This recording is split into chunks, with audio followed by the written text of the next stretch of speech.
Tidak ada satupun yang menjadi suatu kemisterian dalam kehidupan kita kecuali Nabi Muhammad sudah menjelaskannya. Tidak ada suatu masalah pun dalam kehidupan kita kecuali Nabi SAW sudah memberikan solusinya. Termasuk seperti ditanyakan, Nabi SAW dalam hadisnya sudah jelaskan dan menjelaskan dalam hadisnya, "Idza ja'akum man tardawnahu dinahu wa amanatahu fazawiju. Wa in lam taf'alu takun fitnatun wa fasadun kabir."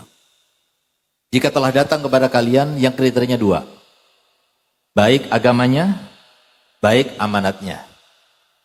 Kriterianya dua. Jika datang kepada kalian seorang laki-laki yang baik agamanya, baik pula amanatnya. Amanat itu terkait dengan pengamalan. Agama itu terkait dengan pengetahuan. Jadi pengetahuannya ada pengetahuan agama. Lalu dia mengamalkan dengan agama itu sehingga dia seorang yang amanat. Gitu. Fazawiju, kawinkan. Jangan ditolak, terima. Wa in lam taf'alu, kalau kalian enggak lakukan, takut fitnatun akan terjadi sebuah fitnah. Au fasadun kabir, dan akan menjadi sebab bencana yang meluas. Itu kata Nabi kita Muhammad SAW. Nah, jadi kriteria yang perlu kita cari itu daripada seorang suami sebagaimana dijawab pula secara mendetail oleh Imam Hasan Al-Basri ketika didatangi oleh seorang hakim, ya, di mana ada seseorang saudagar kaya soleh, dia itu datang kepadanya, kemudian dia bilang begini, saya punya putri itu yang cantik rupanya, banyak yang mau dengannya, ada anak raja, ada anak hakim, ada anak pengusaha, kepada siapa aku akan kawinkan dari mereka? Maka kata Imam Al-Basri, kawinkan dengan orang yang paling bertakwa di antara mereka. Yang paling bertakwa di antara mereka siapa? Berarti bertakwa itu paling bagus agamanya, paling bagus amanatnya. Dia seorang punya agama dan dia mengamalkan dengan agamanya itu. Lalu kemudian kata beliau, kenapa kau kriterianya seperti itu? In ahabbaha akramaha. Kalau dia itu ternyata mencintai anakmu, dia akan memuliakannya. Wa in abghadaha lam yadlimha. Tapi kalau seumpama suatu waktu dia tidak mencintai anakmu, dia tidak akan menzaliminya. Kenapa? Dia bertakwa kepada Allah. Itu yang harus jadi pertimbangan. Jangan sampai pertimbangan harta benda, kerjaan sudah ada sebagainya. Dan yang lucu lagi, mohon maaf ya, yang lucu lagi di antara kita, ada ketika menerima seorang mantu, lihat dulu apa pekerjaannya. Mobilnya apa yang bawa dan sebagainya. Padahal waktu dia itu kawin dulu, sama-sama gak punya. Dulu waktu dia itu sebelum punya anak nih, yang cantik ini yang diminta nih, dia dulu gak punya. Kok sekarang mentang-mentang dia sudah punya, dia punya mobil apa, kerjanya apa dan sebagainya. Itu kan melupakan masa lalunya. Jadi kalau kita itu mau cari mantu, berarti cari anak, bukan mau jual anak. Jadi anak kita itu mau dititipkan, anak. Itu anugerah kita yang terbesar.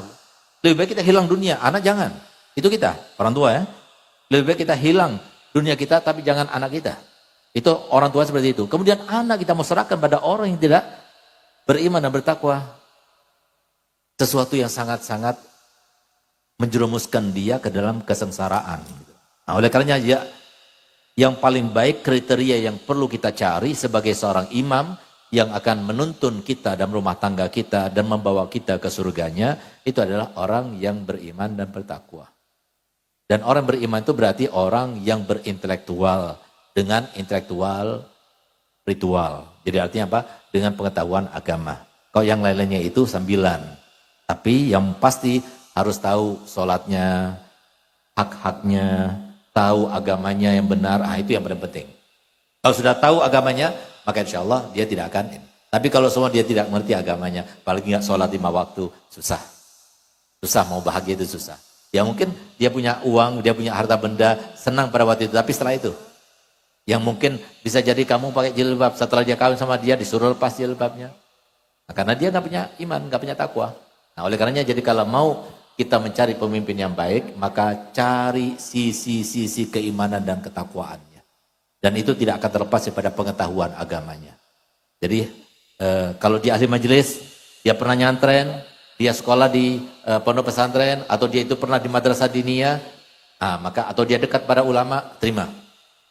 Tapi sama sekali nggak pernah belajar, nggak pernah majelis taklim, ya mohon maaf kalau seperti itu. Suruh dulu dia, kursus dulu 3 bulan, baru kemudian suruh minta lagi. Caranya begitu. Jadi solusinya begitu, bukan malah karena kalau nggak seperti itu, nggak ada yang datang. Anak pondok pesantren biasanya carinya juga anak pesantren karena mereka tahu Yang bisa menyenangkan hanya yang mereka punya ilmu, sehingga mereka nggak mau cari orang yang umum. Solusinya gimana? Ya itu. Kalau setelah kawin, syaratkan harus hadir majelis taklim.